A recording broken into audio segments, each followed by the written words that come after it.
Restaurant Unstoppable. What the most successful restaurateurs know that you don't. With excitement, allow me to introduce to you today's guest, the founder of Sizzle Southwest Florida Restaurant Week and the Restaurant Marketing Club on the Clubhouse app.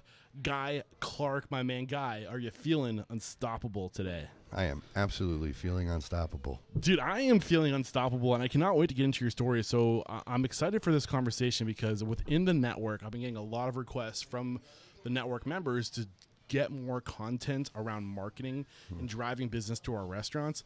So I started becoming much more receptive to the marketers in my life. And about, I think it was almost a month ago at this point, or at least 3 weeks ago, I connected with you on Clubhouse. Yep.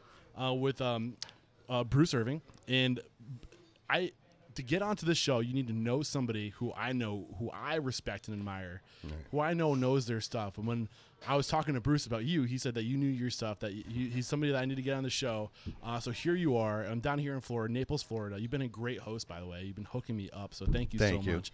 So we're here today. I don't know what exactly we're going to talk about. I know you're a powerhouse in the world of event planning and driving people to those events. And I think that the restaurant industry today more than ever is more of an event business than a food and beverage business, just because you need seats and butts, and then you can feed people. But who knows what we'll discuss. But before we dive into your story, who you are and how you got to where you are today, why don't we get that motivational, inspirational ball rolling with a success quote or mantra? What do you got for us? Success quote or mantra. Yeah. All right. I feel that something that I say a lot, I would say always continue to put one foot in front of the other and you'll be heading in the right direction. Always put one foot in front of the other and you'll be heading in the right direction. Dive into that. I mean, pretty straightforward, but why does that resonate with you? It's like a long way of saying just do it. Yeah. A little bit more eloquent. Maybe it makes you think a little deeper. Therefore, I feel it has more meaning to me. Yeah. So. I think when we are taking those one steps in front of the other, we tend to look way down the road and we think to ourselves, we're so far away. But you're never going to get closer if you don't take that first step, right? So you got to just start chipping away, taking those steps, and you'll get there. Yeah. Awesome way to get this thing started. So where does it make sense to start telling your story? I know in your LinkedIn profile, you say, I think you're what's the word for somebody who's an autodidact, somebody who's self-taught, and you're constantly learning. You've been in how many different careers up to this point? As an entrepreneur, I've been in many life experiences. Yes. And I wouldn't call them careers because I feel that's just that, 20 years. It's about experiences. It's about learning new things. It's about changing passions and not being afraid of that. Yeah. And so that's something that I really have lived by. And, I don't know where to start, but, I love to fish.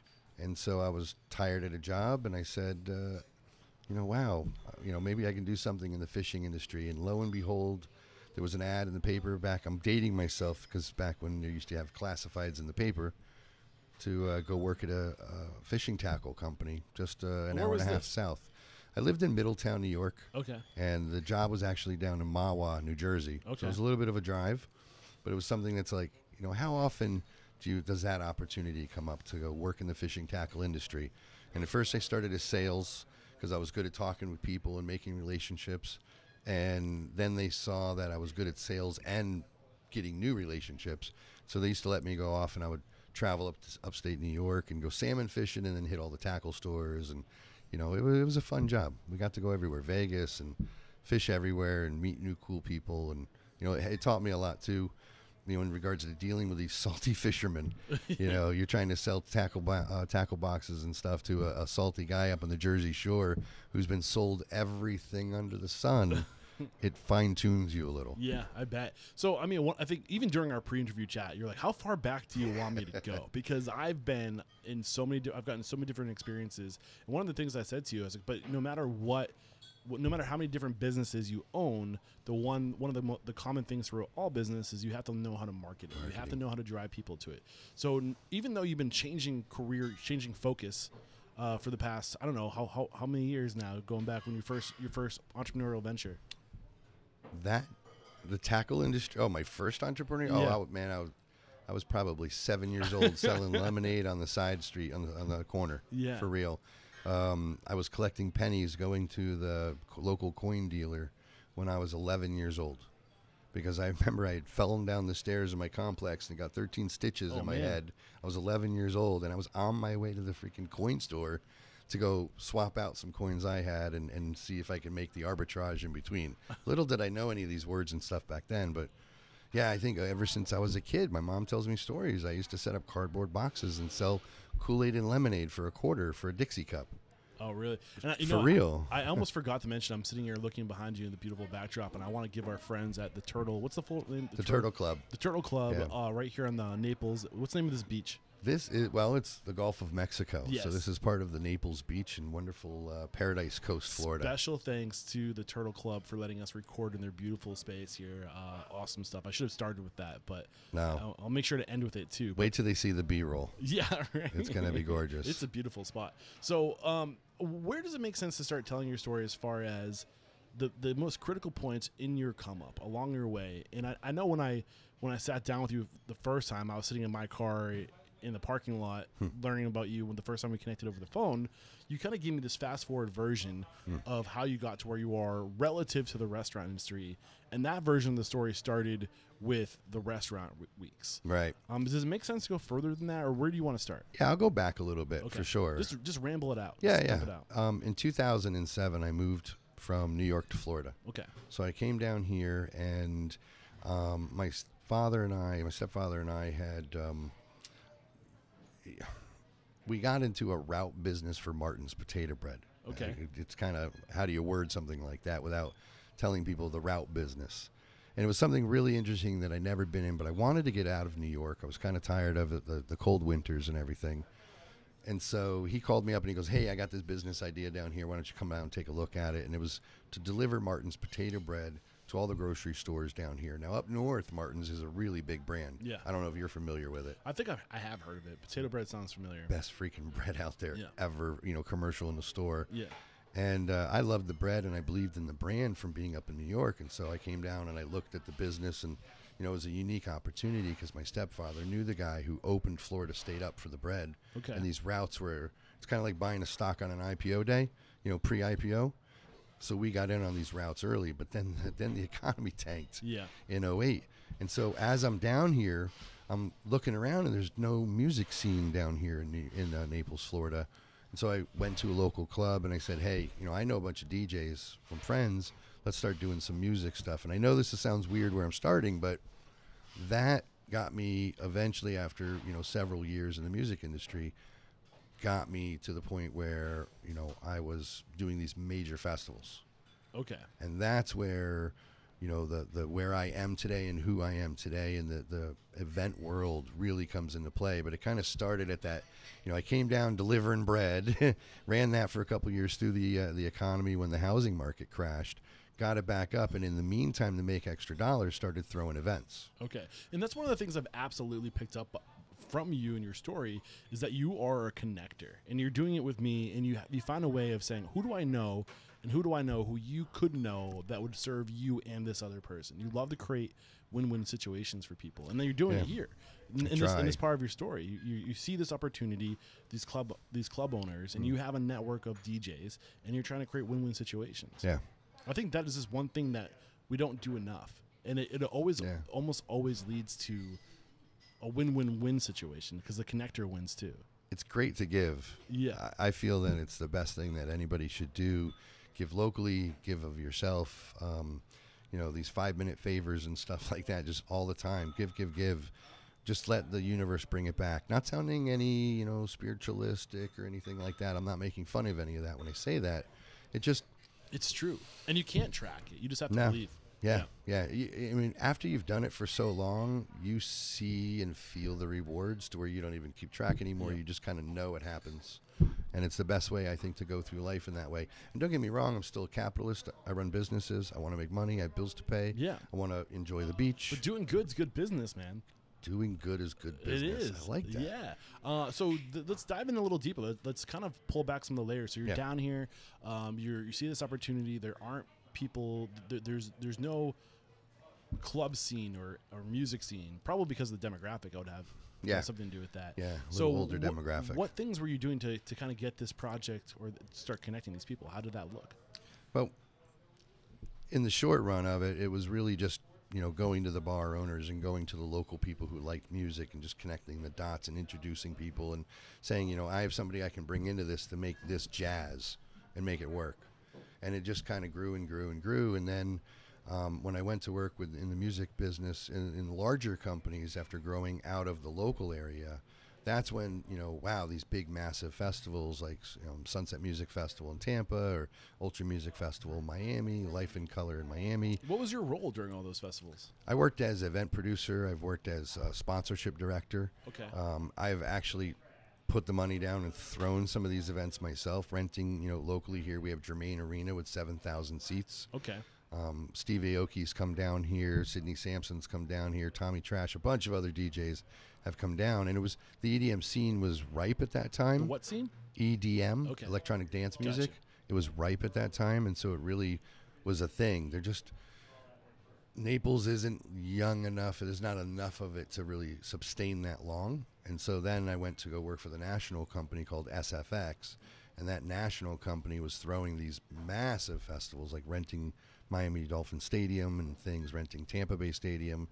And that was really interesting to see how big they got. And everything I learned about from where the porta potties go to where the stages go to how the flow goes in the door, all the failures and everything from throwing those events and the successes led me to, kind of say, oh, I have this knowledge of this. And then when I got out of the music industry in 2013, I got out of the music industry. I told my wife, said, she's like, what do you want to do now? And I was like, oh. Wait, why did you get out of the music industry?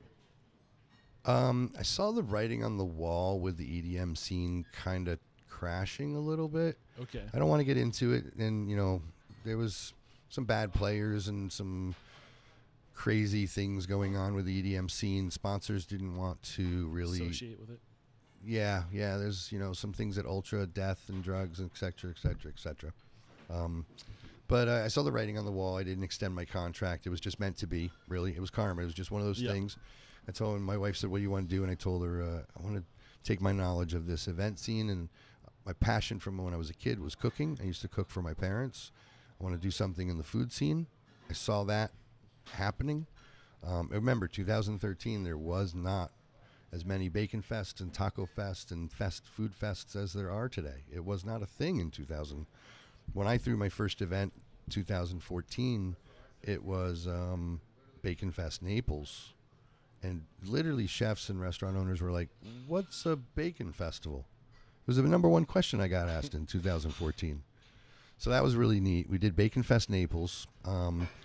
And I did that in conjunction. It was a team effort, of course. Can't do everything alone. And did it in conjunction with the Kiwanis Club here in Naples. They help a lot of local kids and work with kid scholarships. And they were, I couldn't have done it without them, of course. Before we get into Bacon Fest, because that's when that's kind of like the beginning of your business, that Sizzle, which serves you to this day, correct? Yes. Okay. So before that, I think what you identified, what set you up for success in the food event planning was the event planning for around music. Yeah. So you picked up a lot of lessons. You said you were in charge of sponsorship and you were in charge of event planning. What was your event producer? Event producer. EP, event planner, event producer. So what does the event EP? Producer do? Just say EP. It's so much easier. EP. What does the EP do? As an event, there's varying levels of being an EP, and there's probably other words for it as well. This is just what we used. Okay. But it can go on the top level of, I'm going to come up with an idea of I want to book XYZ band. Okay. I'm going to call the arena, find out how much it costs. There's everything associated from, you have to have police presence, you have to have ambulance presence, you have to have insurance. You have to have a complete staff. You have to have riggers. You got to work with the union, depending on your location. You've got to have a lighting crew. You got to have a safety crew. You got to have crew bringing the gear in and out. Then you got to deal with the DJs. You've got to. Am I going too fast, by the way? No, man, I'm getting it all. So basically, you're an event planner. Yeah, you're an event planner. So what's in the that difference way? between an event planner and an event producer? Well, the planner just puts the plan together. The producer can put and that's what I'm saying, on a high level you would plan it and then produce it, pull the trigger on everything. An EP, an event producer, just pulls the trigger. The planner's already planned it out. Okay. So when you're putting a big music festival together, like Lollapalooza or Coachella Whatever. or Miami or Ultra Miami, any of those big ones like that. There's the planners that say, okay, we're going to lay out the groundwork. Stage goes here, porta-johns go here, the traffic flow goes here, the entrance is here, security, safety stations, water stations, bathrooms, etc. All that has to be planned. And then they're going to take those plans and give them to a couple different event producers who handle quads depending on how big the event is, or they'll handle the whole thing. So you're dealing with contracts and stuff like that, getting people lining up. So the event planner is saying, we need this, and then you're going, let me go set that up. Yep. Now, in the bigger event companies, we actually had people who their sole job was to just book DJs and book bands and musicians, and they dealt with all of the riders, no brown M&Ms kind of stuff, That's a Van Halen reference, by the way, for all you young folks. And then their whole entire thing was just to deal with that. And then you had people who did lighting and design, and that was their whole job. So on a grand level, you have different teammates, and then on a smaller scale, you have if you're doing it all yourself. So I've rented Germain Arena here in town, 7,000 person event, and it was me and two other people that really threw the whole entire show. So I dealt with booking the DJ, I dealt with bringing in the stage, calling the companies, hiring the lighting, hiring the riggers, getting the insurance, and painting some of this stuff off to the team. And then the day of the event, you've got to be there at 8 o'clock in the morning, if not even sooner, and make sure the riggers are up there and putting the lights in and everything. And then you're there for the show as well. So there's a lot of, depending on the size of the event, it could go from, a small team of people doing it or, a huge team of people doing it. So what level did you play with the visionary side of things? Like, were you saying this is the kind of event people would like? Are you part of the visionary, or is that more of the planner side? For the shows that I did myself, I was definitely part of the visionary. Okay. For the shows that were for the larger companies, I was not part of their vision, but maybe 1%. Like as a friend and knowing them and working with them, they're always like, "Hey, what do you think of this DJ?" And it's out to the team. Yeah. But ultimately they make the choice. I was not the guys who made the choice on the bigger stuff like that. Okay. So when you say they, because it was you saw the void, you saw that there was opportunity here. Were you collaborating with other entities, or were you contracting out the planners? Here locally in Naples, Florida, Southwest Florida, I did a lot of shows by myself, and then I did a couple shows with other people. Gotcha. One show in particular was the Steve Aoki show. We worked with a company out of Orlando called Evolve. Okay. They were, again, insurmountable to making sure the show happened. Without them, it wouldn't have, so that was great. And they brought their side to the table. I brought my side to the table, and we joined up and collabed together and threw the show. Gotcha. So it does happen. But you all share in responsibilities when it comes to shows. If I can get off music for a minute, though, and move over to food, that's kind of, it changes the dynamic as well. Yeah. I guess what I'm trying to figure out right now is, how did this experience of being an event producer with music, what were the key lessons you learned? What were the things that set you up for success to pivot and do your own thing to focus on food? I think I learned along the whole way, because you see the disasters as you're walking around the field. Or the Steve Aoki show was one example where we didn't plan the date 100% properly. It was graduation day for our local college. Okay. So you're thinking, ooh, graduation day, they're going to go to a party at night. Yeah. We didn't realize that the college let all the freshmen, sophomore, and juniors out of their dorms 2 weeks earlier. And they were only here for the day with family, and then they had no place to sleep. Yeah. There was no place to go, so there was no party happening. So you learn that lesson, and that's a pretty big failure too, because it cost a lot of money. Yeah. But the other things you just learn along the way, are the porta potties in a bad spot? Was there enough lighting for them? Safety issues, how to control people from going backstage, and how to control people from, hopping the fence. Yeah. There's lessons learned every single time an event like that is thrown, even after like Ultra Music Fest that's been around for pushing 20 years now, I think. So what are some of the more obvious high-level things from your experience as going all the way back as an EP before 2013 to the experience of food production post 2013, or food event production, I should say, post 2013, the big things that you learned that most people just don't consider when they're even on the most minute, small event that people just don't consider that they should consider? The one biggest thing is whatever time you think it's going to take you, double it. Yeah. Maybe triple it, because that right there alone is probably going to be the most. When you say time, it's going to take you time to plan or time to actually have the time to event? make it happen. Okay. Once the planning's done and you've got to pull the trigger and you're in the door at 8 o'clock in the morning at the arena or the food event, and you've got to get tables and chairs and this and that, and it's going to take you more time than you really originally planned, no matter what, because the compound effect. Yeah. It's going to be one person takes 5 seconds of your time to ask you a question, and that compounds into X amount minutes, and it doesn't stop. Or one person, if one link of the chain is held up, you can't do the next thing until this thing's done. So that makes complete sense. Yep. Generators aren't working, and you've got to get power to the booths so that the people can start making their food, and you've got to stop setting the tents up, which is crucial. Yes. To go figure out the generator problem. Yeah, especially in Florida, right? To figure out the generator problem, and you got to have that going so you can get this, and it's going to take you time. So one of the things I learned, like with Bacon Fest Naples, the third year we threw that, it went from, we expected 1,000 people to come in first year, 2,000 showed. We expected 3,000 the next year, 5,000 showed. We expected 5,000 people the next year, 8,000 showed. It was like, whoa. So because of year one and year two, that third year, we were very prepared for it. Yep. We expanded our footprint. We made flow a big priority. It actually made it look like it wasn't even busy. I've got a drone shot, and you look down and you're like, dang. There's 10,000 people down there. It doesn't look like a lot of people. Was that in the morning? And it's just, because we really pushed the envelope and planned ahead. Yeah. And that really helped. And I was there Monday. The event was Saturday. And I was spray painting out where the tents go, measuring everything with 100-foot, so rope. 6 days earlier, 7 days earlier, basically. Every single day from 8 o'clock in the morning until 4 or 5 o'clock at night, I was in that field staking things out, measuring things out, planning things out, making sure. And then generators came on Wednesday, and the tents come on Thursday and Friday, and then the stage comes on Thursday or Friday. It's been a couple of years, so I forget the exact dates and the way, but you're there and you're setting things up, and then Saturday morning you got 40, 50, 60 vendors, 30, 45 craft vendors coming because, to mix it up. Some farmers coming in, and then the bands are coming in.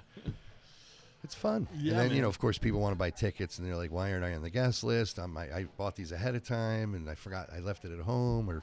So you're dealing with all those kind of things, too. Man. And now I'm just really curious. I mean, you kind of already mapped out the success you had from your first Bacon Fest. It was almost doubling every year thereafter, right? Exponential growth. So bring us back to that point where you're realizing, okay, I don't want to stay in the music scene. It's probably the writing's on the wall, like you said. Mm-hmm. You saw there's new opportunity. What made you think of food events? I really don't know. I don't. You mentioned earlier that you just love food. You want to be associated with food. I do. My mom had this red and white Betty Crocker cookbook, like a little metal rings on the inside. It's probably was my grandmother's. Who knows? It's old looking. And as a kid, I used to flip through it, and she'd be like, I'll buy the groceries. You pick out the recipe. I'll buy the groceries. If you want to cook dinner, and I would start experimenting and cooking. I love to cook, so I think I've always just loved it. And then along the way in my journey, I lived in Scotland for 3 years, and along that journey of just living, I've never been afraid of trying anything. I've added almost everything. A few things heebie-jeebie out, like brains. I probably would pass on that one no matter what. But, I've had Rocky Mountain oysters. I've had all sorts of crazy things, baby eels, etc., crickets, and crickets are actually really good. They are. I do like them. And so a funny story, not to derail from your story. When I was in Thailand, there's the street market that was every Wednesday, and there was this vendor at the street market that had any kind of creepy crawly that you can think of. And I worked my way up every week I went. I started with the smallest creepy crawly, and I worked my way up to the big dog, the Timon and Pumbaa grub that they're slurping on, and Hakuna Matata, when they're I might pass on that one too. I think it was during that song. But dude, that big that Big Dog was Yeah. it tastes like a potato chip. It was the tastiest one. I was expecting it to be juicy and gross. It was delicious. Sorry, know. sorry to steal your thunder. I don't know. keep No. going. No.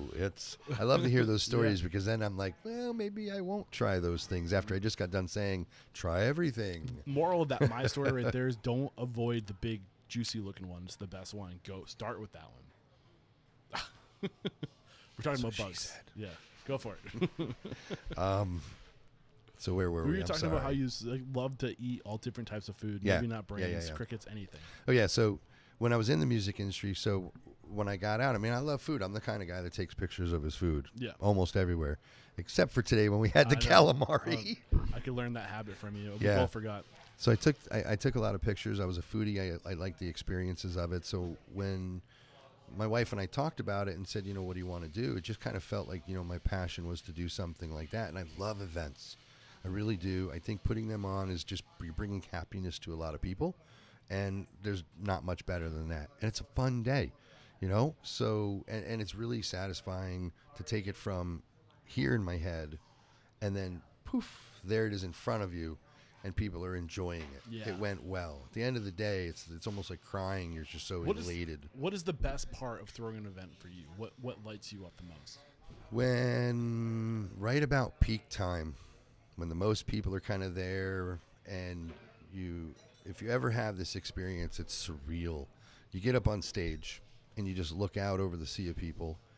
You look and you see the enjoyment. You see the happiness. You see the smiles, the laughs, the curiosity of like, ooh, what's that? And the food wise, and I think that's it. That just kind of solidifies it and says, mission accomplished. You've done good. Look at that. I think that's very similar with a lot of restaurateurs is that they really just love bringing people together and making people happy with food. And you're doing the same thing. It's other people's food, but you're bringing people together. Making those connections. Yeah, exactly, man. You're right. I love that. So, like, as we're going through this, what I'm trying to do is the person on the other end of this who's listening to this, who owns a restaurant, or maybe who's in the restaurant industry, who notices that there's an opportunity for an event situation in their town. Maybe they're in a smaller city that doesn't do events. What advice do you have for that person who maybe is working in the restaurant industry or is closely tied to the restaurant industry that sees an opportunity? Speak to them and let them know what you learned the hard way trying to come up with these events. Yeah. There's a lot of things that are important when throwing a local event at a restaurant. And I can't really, I don't have them memorized. I can't rattle them off. I don't have a course to sell with it or anything like that. But, I can probably tell you through a couple stories of ones that we've done, and the points will pop up. Yeah. So we've done some simple events like a farmer's series at a local steakhouse, Italian steakhouse, where you can go out and get Nutski bacon, best bacon ever. You can go out and get Nutski bacon, and you can ask them to send a rep down because you buy so much of it. The restaurant worked with them already. And have a rep come down. And you can plan this little event out. We did, I think it was 7 farmers from local brands that we're already working with. We worked with our food purveyor. They had those connections as well. It was a very planned out kind of thing where you just get with them ahead of time and say, I want to do this. Here's the idea, Farmer Series. And then you go to your food purveyor and you say, what brands do you have that you work with that are looking for exposure that I buy already, that I stand behind? And, we'll put this little series together and do private dinners. So it's that planning ahead that really comes in. And again, I think it's also creating the win-win-win situations. Connecting. Yeah. And if you can just find a way to help people through these events, because people benefit from events. They do. It's exposure, it's cash flow, it's all types of things. It really goes down to that experience-based, what we've talked about earlier, is where, I think a lot of people don't just want to dine out, they want to experience out. Yeah. And the dining is part of it. Yeah.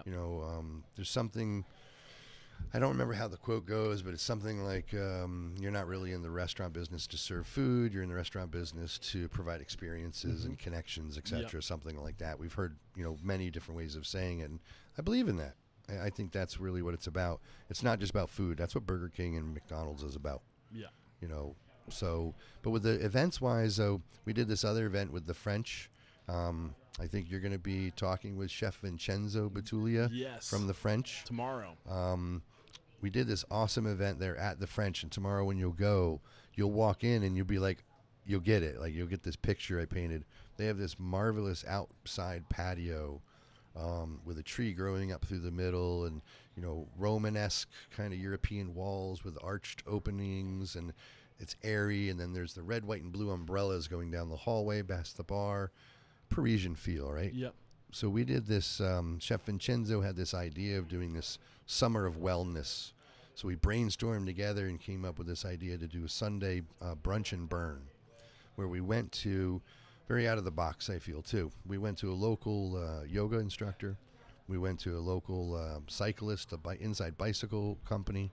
We went to a local boxing company that had the boxing bags.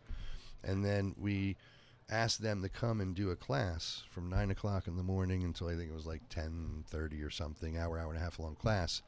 On subsequent, every Saturdays or Sundays, Okay. different Sundays. And we made it this thing where you can have the burn and you can have the brunch. So when we all got done, we went inside. Chef Vincenzo cooks up these amazing, healthy for you brunches, and he got exposure to the restaurant. Those exercise companies got exposure, and we had a very unique experience in a restaurant. Yeah. Are you seeing a trend here with when it comes to just bringing people together and like, oh, I want to do this wellness? Trying to make a point? Yeah, but it's like Yes. this is this thing we want to do where we want to focus on the health, and who do we know that we can bring in on this and give them exposure, help them find new clientele. It's all about just connections and creating those win-win-win situations. You win, the restaurant wins, the vendors that are coming in are winning. Yep. Everyone's winning. The guests are winning. It's just creating positive experiences and helping people out. But when you are structuring these events, like what was it, the wellness and Summer of Wellness. Summer of Wellness. How are you structuring this? How are you splitting this up? Because you're collaborating on this. Like, how do you guys draw those lines in the sand? Well, at the time, I owned a marketing company. Sold it pre-COVID, my share of it. Yep. And so at the time, we'll get there. Vincenzo was my client, Yeah. actually. And so there's a collaboration when you meet every week of, we want to do something, let's kick around some ideas. We would sit and chat our meetings a couple hours, and it was sometimes a little chat with his direction of which way you wanted to go. And then we would brainstorm back at the office, which was me and my business partner at the time. So there's that collaboration as well, knowing what. And I think this is where a unique point of view comes in. You've got to understand your surroundings. You got to understand your demographics of, who your client is, who your listener is, etc. And that comes in handy when you're in the restaurant business, or you understand that. It kind of comes natural. So when you're coming up with these crazy ideas, it really, like, who are you trying to target? Oh, he wanted to be known as healthier food in certain areas, and he wanted, more butts and seats in a slow time, because he wasn't really doing brunch. Yep. It was a not new concept to kind of introduce and see what people thought of it. And so it kind of killed a couple birds in one stone. But to do something like that, there was, you've got to get the idea down pat. Then you've got to contact all those people and see what they think about it, and are they willing to be a part of it. And then you got to figure out, how do you sell tickets to that? And then you got to figure out how to market that to the public. So we have various email lists, social media posts. You can work with local PR agencies. You can work with local influencers.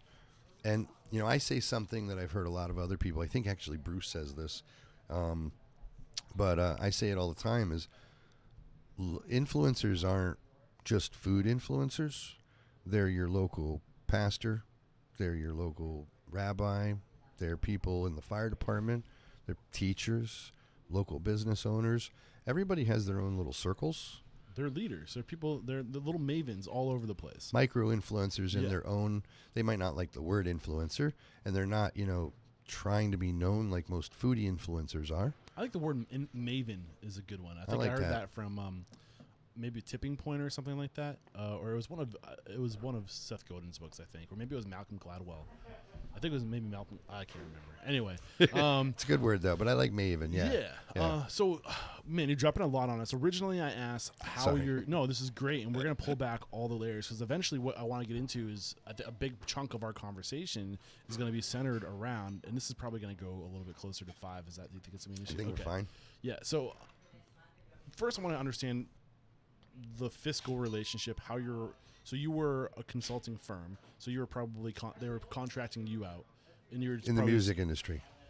No, when you were doing your marketing. Oh, with the marketing. Okay, Yeah. sorry. So this is after your events. You created your marketing firm, which you sold just before COVID-19. Good on you. Yeah. Yeah, right? Good what timing. kind of crystal ball are you using? I want one. I've always been aware of these trends, man. I'm telling you. No, it was total pure luck. Yeah. So get back into that relationship of if you're, I don't know, because I don't know if it makes sense, because I guess I'm thinking of the end user, the person who's back of this is a restaurateur who's trying to throw an event for themselves, right? Yeah. So anything legally, agreements we need to have signed out, like when we're planning this, like what things do we need to do to protect ourselves, and how you split up the money? How does that look? Good question. Yeah. Well, what we did with each one, with the Summer of Wellness as an example, what we did was we asked each one of them, what would you want to come do this? And we had an agreed upon price. And then once those pieces all fell into place, we go back to Vincenzo and our client and said, here's what it's going to cost. There's already our cost involved in it as well, but here's what they're going to cost, and he yays or nays it.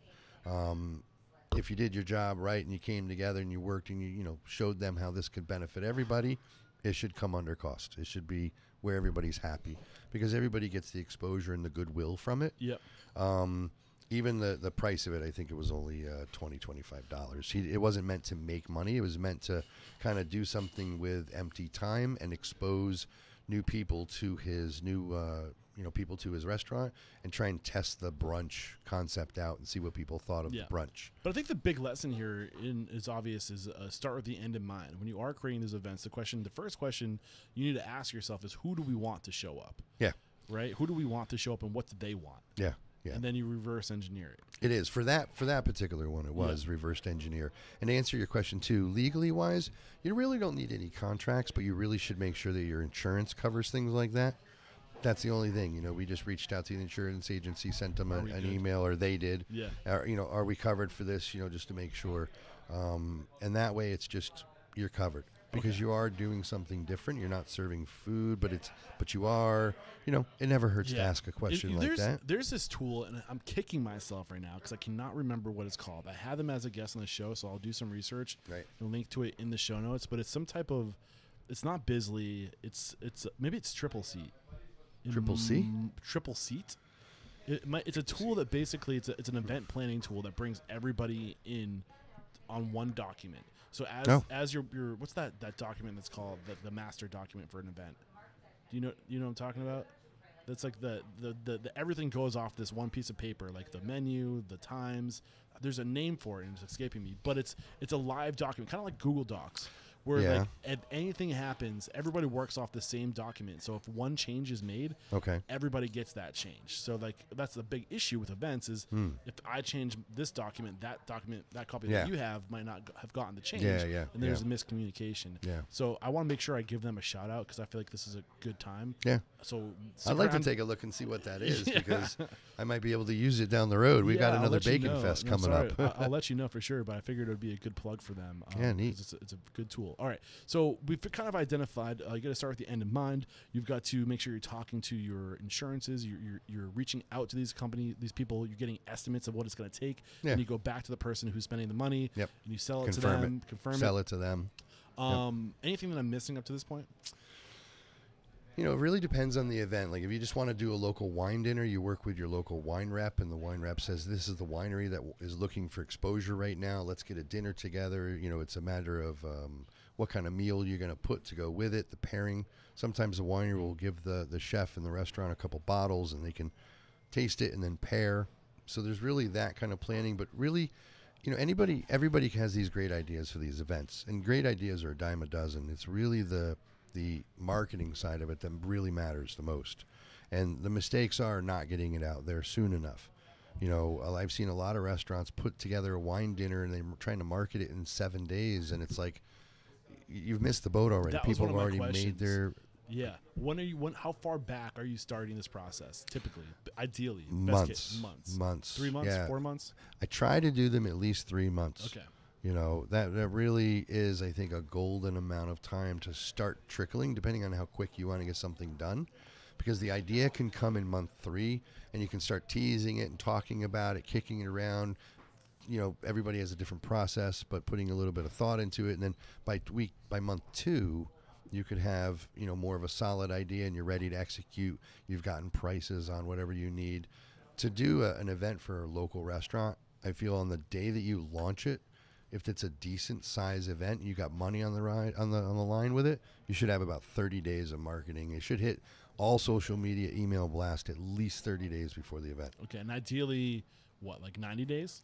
No, 30 days is like the good mark. Like okay. Maybe if you want to go 45, that might be a little early. You could do a follow-up.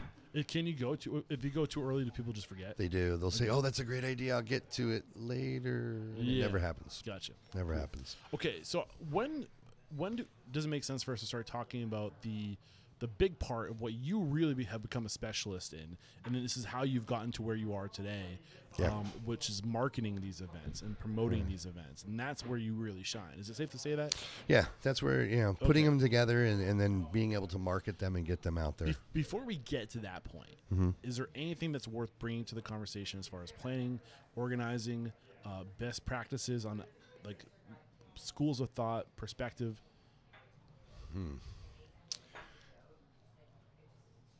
It's so complicated because it really depends. I hate to not have anything for you. There's so many different aspects when it comes to throwing these kind of events. It's case by case. Yeah. And so the good advice is really just, make sure you plan ahead. Yeah. That's always been the thing that's most important, is that planning ahead. So, are they musicking us out? No, it is that time. But you know what? As long as both of us are talking, you can hear my voice pretty good right Absolutely. now. We'll 100%. just talk over it. It's no problem. So let's get into the marketing now. So what do we need to know when it comes to marketing? Well, with the marketing of the events, it's really getting the word out there and working with your local press, working with your local influencers.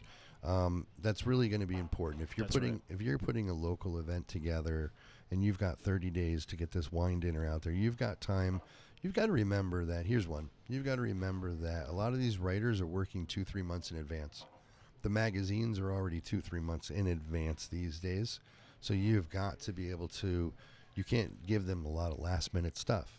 And then, newspapers wise, you can typically work with if you want to put an ad out or anything, but you're not going to get a story done in a week. You've got to, build those relationships with the people, and then you've got to give them that information weeks in advance, at least so they can try and, fit it in someplace. Yeah. So those are really important things to have continued success. It's almost like a job into itself. That's why there's PR agents. Yeah. Job into itself, just to continue and keep that pipeline open with these various sources so that when the time comes, they can get it in. And that helps in the marketing really drastically. Like every city in America has got some sort of a weekly hot dish email from the newspaper or from the magazine or something, and it's great to get in there. It could really mean 20 extra dinners. Yeah, let's zoom to 30,000 feet relative to promoting the event. You already mentioned email lists, influencers. What are the other elements along that line, without getting into detail, but just listing off the things that we're going to talk about? I want to make sure we cover everything. I want to make sure we get it in with our respected time with our host here. So, on the marketing side of things? Yeah, promoting the event. You want to blast your email list. You want to contact influencers. What are the other things that you do? What's part of your regimen? Well, definitely reaching out to the local press. We said that one. Yep. So that's got to be one of them. And then working with a lot of local chambers, working with a lot of local organizations as well. So being that I work with restaurants, I have a lot of gift cards that I have in trade that I've been able to establish. I give those a lot of, excuse me. I give a lot of those gift cards to a lot of these local charity organizations. They use them as door prizes. And then when I do that, I can reach out to a charity and say, hey, I'd love to sponsor some door prizes this month. Can I come speak at your meeting for 2 minutes, talk about Sizzle? Of course, Guy, you can. And so, I'm like, okay, thank you. And now I get to go out and give the word. Say that one more time. What are you going to? Local charities? Local charity group organizations. A lot of maybe it's not in every single city, but here we have a lot of local charity groups. And so they'll throw like monthly meetings, and there'll be, 100, 150 people, 200 people at some of these meetings. And so to get a chance to be able to speak in front of them, like chamber meetings. Yep. It's not just a little sick person, they're larger meetings. And so. And you bring in gift cards. Yeah, I work with them throughout the year, and I donate gift cards to these local charities all the time. Anytime they ask for any sort of a door prize. And the gift cards are the gift cards to the restaurants that are going to be at the event. The gift cards are from the Sizzle restaurants, from when I work with the Restaurant Week side of things, or any clients that I've worked with. Okay, and where are you getting these? How do you get a Sizzle gift card? That's actually not a Sizzle gift card. They're gift cards for individual restaurants. Okay, so you're getting the gift card. The gift cards are being forwarded from the restaurant. You get a stack of, say, $50 gift cards that you could just dole out to add value to someone's life. And Absolutely. And then they remember you because, like, we have to go to this restaurant. Oh, I got this from Guy. There's this event. So you're just trying to stick. Yeah, I mean, it's meant to help out our local because, they love giving out those door prizes as part of, like, the drop your business card in the bucket kind of thing. Yeah. And so that helps them, accomplish their goal. The restaurants get the exposure of maybe having somebody new come to the restaurant. And then when I ask them for a favor and say, hey, would you mind if I can speak about Restaurant Week, in front of your audience, or if I can speak about, a certain event we're doing in front of your audience, most of the time, they work with you on that. So that helps out. But the point is really not how I do it, but the point is, to go out and talk with a lot of local businesses and local chambers that have these kind of meetings and gatherings of larger things, because that's just one of the layers of things to do. It's not just about buying newspaper ads and putting emails out and Facebook out and social media out. It's really trying to get the event out to the right people, in that way. Some of the groups we work with like the Naples Ladies Club, we can send them a flyer and they'll include that flyer in their newsletter that they send out, so you can reach out to thousands of people that way as well. So I guess maybe it's the networking and the connecting and that really makes the deeper connection. And that's what we've identified you as a networker and a connector. So if you're thinking to yourself, if you're shaking your head, you're doing one of these, like, that's me too, I'm a networker, I'm a connector, then there's an opportunity here for you to go beyond your restaurant and to start something as a side hustle. And I mean, we haven't really gotten into it. I don't know if it's too personal, but I do like to get into the financial side of things, like what kind of money can be made doing these events. How profitable can an event on average be? And the music events, they can be horrible or they can be profitable. Yeah. It really depends, into the thousands and thousands of dollars. Yep. It really depends on so many factors: how many tickets you sell, how much is your expenses. In the food events, generally I haven't run a lot of food events to try to be super profitable. Almost everything I do, even with the clients that I work with, there must be some sort of a charitable component involved. I feel it's really important to be able to tithe back and to give back. They're really, I just feel that connection is there, and that it helps. It reminds me of what Simon Sinek says: people don't buy what you do, they buy why you do it. And people are going to go to an event based off of why that event is happening. Yeah, it's really important. Yeah, smart. And it's not, I don't do that strategically. I don't do that because of that reasoning. I do it because I just feel that there really should be some giving back. I'm asking my community to give me something, to come to my events. I feel I should give back to my community because I'm asking for something. I hate quid pro quo. Well, I mean, I hate that set of words, but it's like almost a karma-ish feel of that. It makes showing up easier, man, when there's something back of it. And I completely agree with that, because it's the same thing with Restaurant Unstoppable. My mission is to inspire, empower, and transform the industry. And that's knowing that I can transform one person's life. And then that if you can change one person's life, they're going to change the lives that they come in contact with. Big time. And big time. You need that why. You need something to drive you to make it worth showing up, driving across the country, That is true, though. That is true, though. Very true. Did I cut you short on that? No, I mean, it just, it's a good thing to help your community out. So, with Sizzle Restaurant Week, one of the things I do is, in the past, when I had a partner in the event, we did $1 out of every Restaurant Week meal went towards the Sizzle scholarship. That scholarship gave money to FGCU college we have here, Florida Gulf Coast University. Yep. That money went to local high school kids who graduated here who are going to the food and beverage program. I love it. So, we were helping the college. The college had the scholarship. When you went out and dined, now moving forwards, I'm going to run the event to where $1 is going to be donated from the Restaurant Week.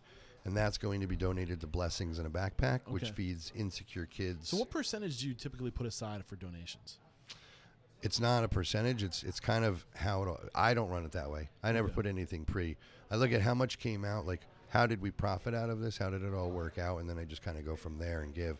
But with the restaurant week, the way we've done it is the restaurants are really the one donating the dollar back, because they're donating $1 from every restaurant week meal sold to the charity. Got it. So it's kind of, I'm really just connecting the restaurant to the charity, but I'm using the event as the catalyst to get people to go out, because then they feel like they dine with purpose. Okay.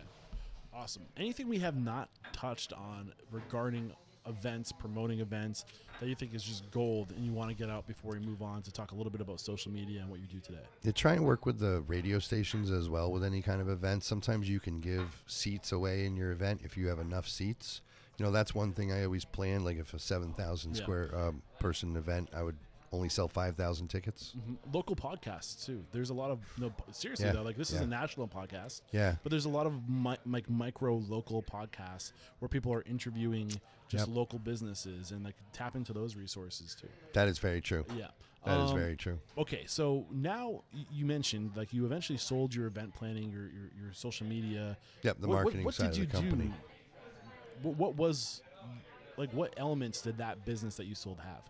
Well, when we had started Restaurant Week, so I was doing the Bacon Festival, and then a friend came to me, a foodie friend came to me and said, hey, you know, we don't have Restaurant Week in our town. We should start up Restaurant Week and everything. And I said, oh, man, I'm in on that. This is 2013? Yeah, 13. This was 2015. Okay. And I said, man, yeah, absolutely. That's needed here. I left Bacon Fest. I gave it to the charity that I was working with, the Kiwanis Club. Okay. And I said, hey, you can have the event. Here it is. And my friend and I started up this Restaurant Week. And so that grew. December 2017 was our first year together doing it. We had 26 restaurants. And then the spring we had 43 restaurants. Nice. And then Irma hit that winter, that September of 17, Hurricane Irma, sorry. That was a rough one, yeah. But we had like 70-something restaurants sign up for the December event. We did it twice a year back then. And we saw this thing growing and everything. So, you know, that really kind of grew.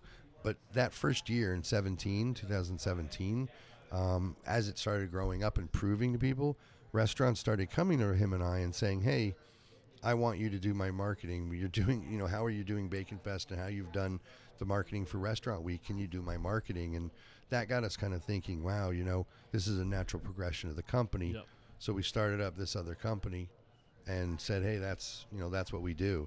And we were rocking. We had a bunch of clients, but then running a company is completely different than running an event. It was really a learning curve. And that's where I fine-tuned all of my marketing knowledge that I had, was because now we had multiple clients that we could test all of these crazy ideas out on. Yeah. And it was boom, boom, boom, boom, fail or succeed, fail or succeed, fail or succeed. So it's pretty neat that way too. What were some of the biggest lessons you learned as far as marketing a restaurant or through testing these ideas for your clients? Word of mouth is the most powerful thing. So use any positive reviews that your restaurant has and put them and highlight them all the time. You know, use those positive reviews on all your social media because it shows proof that other people are saying good things. Don't be afraid of video. You know, do as much video as you can of your restaurant. You know, it doesn't have to be completely, you know, professional all the time. So, but it gets you out there a little bit. I see a lot of restaurants shying away from that. They, you know, the chefs don't want to do cooking lessons or cooking classes. Just do it. You know, get a little video out there. It makes us all human. Yeah. You know, even me. Speaking of video, even me being, I'm so nervous. I hate being videoed. No, you're doing great, man. This is I can talk on Clubhouse all day long, but I hate video. We do. If you guys have not subscribed to the Restaurant Unstoppable Facebook, sorry, the Restaurant Unstoppable YouTube channel, please do. There is a video component here, and please subscribe when you're over there. Yeah. All right. Selfish plug over. No, do it, man. We have about 15 minutes left. I want to get out of here at 5 o'clock. The Turtle Club is being so kind to let us. Maybe we can go 10? 10 minutes. 10 minutes. Yeah. Cut that out. So anything you want to drop on us regarding marketing, if I cut you short there, if you didn't get enough time to talk about marketing, get it out now. No. We're going to go to a speed round. And I'd love to come back if you ever want to do a workshop or something like that. And I'm actually, if you're listening to this and you like what Guy's sharing with us and there is a workshop you'd like him to lead, shoot us a message. Yeah. Because we are hosting those workshops in Restaurant Unstoppable Network. and I would love to invite you to it. So, Yeah. Is there anything we haven't gotten out that you want to get out now? Well, so when I went from, let's see, we talked about, we started growing the marketing side of the company, and that's really where it allowed us to have all of this experimenting and learning all these new things. And then you're also working with a lot of restaurateurs that have done things a certain way. So you're learning from them as well, because they've put time in owning these restaurants, so they kind of know what works and doesn't work. And they're kind of mentoring you along the way if you're, open to listen. Yeah. So we learned a lot of little things about, the ebb and flow of how people go in and out of the restaurants, how 7 o'clock in my area, 7 o'clock is the number one time for a reservation. Little things like that help on the marketing side. So I guess the lesson out of this is kind of really look at your restaurant in context of what it is, and look at your numbers and know what your numbers are. That'll help you figure out like when your ebb and flows are. I can go into a lot of things with that, how much your food costs are, blah, blah, blah. But if you really want to make your business successful, look at your data and try and find out what your success points are and replicate those success points based on that data. Was it 7 o'clock at night was your busiest? Or was it 5 o'clock at night was your busiest? If it's 5, well, then try to replicate that somehow. If it was the fish dinner special versus the chicken dinner special, data can show you all sorts of things. So that helped us on the marketing side, because that's how we judge success. Yeah. I love it. It's not just butts and seats. Yeah, and you can't. There's so many tools and resources available to us today to get data and to track data and to measure our efforts. Tons. You got to take advantage of that for sure. All right, we're back, and the first question I have for you is: what is your it factor? A habit, a trait, a characteristic you believe most contributes to your success? ADHD. What is your biggest weakness? ADHD. And I've never heard somebody say ADHD for strength, and I am right there with you, brother. Tell me what I'm missing out on. It's my weakness and my strength. It can make me be on point. It could drag me down. It's the craziest thing, but I love it. Right. I embrace being different. Okay. What is one thing you feel restaurateurs don't do well enough or often enough? Paint the picture of the experience of their restaurant. I love it. And I don't know why I asked. I jumped all the way down to that question. It's like way down at the bottom, but we just won't ask it again later. What is your one question you ask or thing you look for if you're building a team? I don't know if you ever had to do that. These questions are more geared towards restaurateurs. We can skip it.